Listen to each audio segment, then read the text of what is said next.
여러분 안녕하십니까? 하리다 방송을 시작하겠습니다. 오늘 말씀의 제목은 종교의 위협에 굴복하지 말자. 그렇다면 종교의 위협이 있다는 것이고 그 위협이 의롭지 못하고 진실하지 못하고 정의롭지 못하는 것이라고 말할 수 있겠습니다. 구체적으로 어떤 게 종교의 위협인지 그 세 가지를 제가 말씀드릴 텐데요. 그러나 조금이라도 제 말씀 중에 일리가 있다. 믿음이란 당연히 진리를 향한 믿음이어야 되니까 이런 위협이나 협박 이런 것에 휘둘려서는 안 된다라고 생각하시는 분이라면 여러분들의 믿음 자체를 한번 재검토하시면서 여러분 하나님의 뜻에 맞게 재조정할 수 있기를 기대하겠습니다. 제가 종교의 위협이라고 생각하는 첫째는 특정한 날에 반드시 종교 집회에 참석해서 신에게 예배하고 신을 찬양하고 신을 기쁘게 하고 또 신에게 예물을 바치고 하는 행위를 해야만이 구원을 받는다든지 그렇게 하지 않으면 저주를 받고 지옥에 떨어질 수 있다라고 하는 위협, 협박을 얘기하는 것입니다. 잘 아시는 것처럼 기독교는 매주 한 번씩 교회에 가서 하나님께 예배드리고 찬양하고 또 기도하고 예물을 바치게 되어 있습니다. 그런데 이 정해진 날짜와 시간에 교회에 가서 예배를 드려야 한다는 것, 이게 의무사항으로서 이거를 죄의 문제와 연결시키는 게 문제가 있다는 거죠. 즉 교회에 나오지 않으면 죄를 짓는 것이고 죽은 다음에 꺼지지 않는 지옥불에 떨어질 수가 있다라고 위협을 하는 것, 이런 위협을 받아서 장래에 내가 당할 불이 이게 겁이 나서 교회에 다니거나 특정한 믿음을 믿는다는 것은 진리를 사랑하는 사람이 취할 행동이 아니다. 그래서 그런 위협에 굴복해서 믿음을 갖지 마라 하는 것입니다. 사실 인류의 모든 종교는 사람들에게 그런 위협과 협박을 함으로써 자기들의 교세를 넓혀왔습니다. 그러나 인간의 구원이나 또는 진리를 향한 길, 이거는 교회에만 있는 게 아니고 또 하나님을 만나는 게 교회에서만 만날 수 있는 것도 아니고, 그래서 우리가 교회라는 하나의 공동체 안에 소속되어 있기 때문에 교회에 나가는 건 좋지만, 교회에 나오도록 독려하는 건 좋지만, 교회에 나가지 않는다는 것이 죄의 문제로 연결시키고 그래서 심판의 날에 하나님의 심판을 받아서 지옥으로 갈 수도 있다.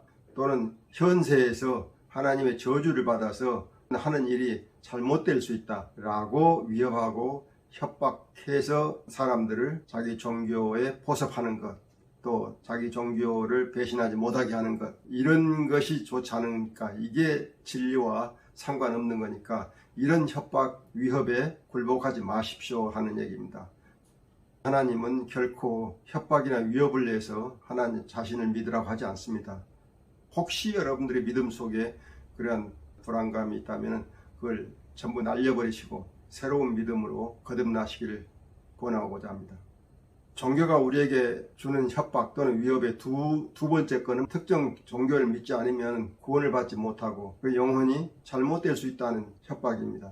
자기 신을 믿지 않으면 지옥에 갈 거라는 것, 구원을 받지 못한다는 것, 이렇게 얘기하는 것을 하나의 위협이나 협박이라고 볼 수 있는 거죠. 물론 종교마다 자기 나름대로의 그런 교리가 있을 수 있지만 문제는 자기들만 진리이고 자기들 밖에는 진리가 없다고 생각하는 게 잘못된 거죠.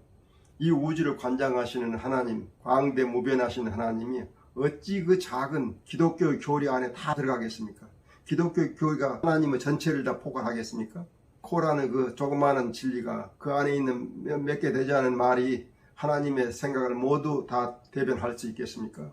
그러니까 각 종교가 가지고 있는 그 교리는 하나님의 뜻의 일부에 지나지 않는 거다. 그런데 이걸 하나님의 말씀 전체를, 진리를 대변한다, 이렇게 얘기하면 안 되죠. 그거는 정말 하나님 앞에서 오만한 것이고 교만한 태도입니다. 제가 말씀드리고자 하는 것은 각 종교의 교리 중에서 정말 하나님 뜻에 맞는 것들 있단 말이죠. 그 맞는 교리를 지키고 살아나가면 종교인으로서 훌륭하고 그 믿음 생활이 훌륭해질 수가 있는데, 자기들의 그 교리만 옳고 다른 사람의 교리는 틀렸다 하면 그때부터 문제가 생기는 거죠. 진정한 교리가 각 종교마다 조금씩 다 있을 텐데 무조건 다 배격해버리면은 자기 종교 안에, 자기 교리 안에 없는 하나님의 진리, 그 모습, 이걸 어디서 찾겠습니까? 거듭 말씀드리지만 하나님은 무한하신 하나님, 우주 삼라만상을 다 주관하시는 하나님인데 조그만 하나의 종교의 교리로서 다 포괄할 수 있다고 생각하시는 것은 정말 넌센스입니다. 그래서 자기 교리만이 옳다, 거기에만 구원이 있다, 그렇게 해야만이 하늘나라에 가고 그렇지 못하면 지옥에 떨어진다라고 하는 위협, 협박은 옳지 않다. 그런 것에 넘어가지 마시라 하는 것입니다. 종교가 인류에게 저지른 가장 큰 죄악이 뭔지 아십니까? 사람의 정상적인 이성적인 판단을 무디게 하는 것, 이성적으로 판단하는 그 능력을 자꾸 제거하려 했던 것, 이게 가장 큰 해악입니다. 인간의 이성을 제약하니까 인간이 가지고 있는 그 무한한 상상력, 무한한 호기심, 이걸 발휘할 가능성이 사라지는 거죠. 종교가 우리의 영혼을 담당한다면 우리 영혼이 정말 반짝반짝 빛날 수 있도록 지혜로도 빛나고 수많은 지식도 쌓아 나갈 수 있도록 해야 되는데, 자기들의 그 조그마한 교리 안에 인간의 모든 생각을 집어넣고 그 밖으로 못 나가게 하는, 이게 죄악이라는 것입니다. 종교가 우리 인류에게 끼친 가장 큰 해악이라는 겁니다. 소위 아브라함 종교라고 하는 유대교와 그리스도교 그리고 이슬람교는 대단히 배타적이고 독선적입니다. 기본적으로 유대교의 여호와 하나님이 배타적이고 독선적이었기 때문에 그렇습니다. 하나님의 진리는 우리 인간의 이 작은 지식으로는 그걸 완전하게 이해할 수도 없어요. 다 알 수 없습니다. 표현할 수 없습니다. 그렇기 때문에 기독교의 그 성경 안에 하나님의 진리가 다 포함될 수 없다는 거예요. 물론 일부가 들어있죠. 그 일부 들어있는 걸 우리가 따르면 되는 거예요. 그런데 그걸 다른 많은 것들이 있는데 그 중에서 어떤 진리에 대해서 옳지 않다고 주장할 수 있는 그 권리, 이걸 우리에게 주지 않는다면 하나님이 우리에게 주신 이성, 지혜, 이게 무슨 필요가 있습니까? 이건 개, 돼지나 짐승이나 강아지가 똑같은 거죠. 하나님은 강아지? 하나님은 당신의 강아지를 만드신 게 아니고 사람을 만드셨다는 말이죠. 사람은 뭐냐? 생각하는 능력, 우리의 이성, 지혜, 분간하는 지혜, 상상력 또는 지적 호기심, 이런 모든 능력을 주셨는데 이걸 깡그리 없애려고 하는 이런 종교는 하나님이 바라시는 종교가 아닙니다. 우리 언약의 하나님께서는 우리에게 항상 의심하고 뭔가 다른 생각하는 거, 이거 좋아하신단 말이에요. 그래서 끊임없이 새로운 걸 찾아내게 하는 그런 하나님이신데, 기독교의 하나님, 이슬람의 하나님, 유대교 하나님은 오로지 자기 교리 안에 있는 그것만 하게 만드는 하나님이기 때문에 우리는 그런 하나님은 가짜 하나님이다. 따라서 거기서 나오는 명령 지시, 다시 말하면 나 아니면은 진리가 없다 라고 하는 건 전부 뻥이라 이거예요. 그래서 여러분들 이런 위협이나 협박에 넘어가지 마십시오. 거기에만 구원이 있는 것이 아닙니다. 구원엔 수없이 많은 길이 있습니다. 하나님에게 가는 길은 수없이 많은 길이 있다. 이렇게 생각을 해주시면 좋겠습니다. 다음 마지막으로 종교가 우리에게 하는 위협 세 번째, 이거 상당히 현실적인 겁니다. 기독교는 11조와 감사헌금을 내지 않으면 저주를 합니다. 하나님 것을 도둑질한다고요. 교회에서 많이 여러분 들으셨을 거예요. 과거에 구약 시대는 이게 아주 엄했죠. 그래서 보면은 말라기에 그런 말이 나오죠. 만군의 여호와 하나님 이르노라 하시면서 너의 온전한 11조를 나의 곳간에 너 내 집이 먹을 것으로 가득하게 해봐라. 그러면 너희 하나님이 너희 곳간에 먹을 것을 쌓을 수 없을 만큼 많이 주지 않는지 그것도 시험해봐라. 11조를 해. 그리고 네가 아직 그 보답을 못 받았다면 그건 있을 수 없는 거야. 우리 여호와께서 그걸 다 해주셔. 네가 100을 내면 여호와는 1000을 준단 말이야.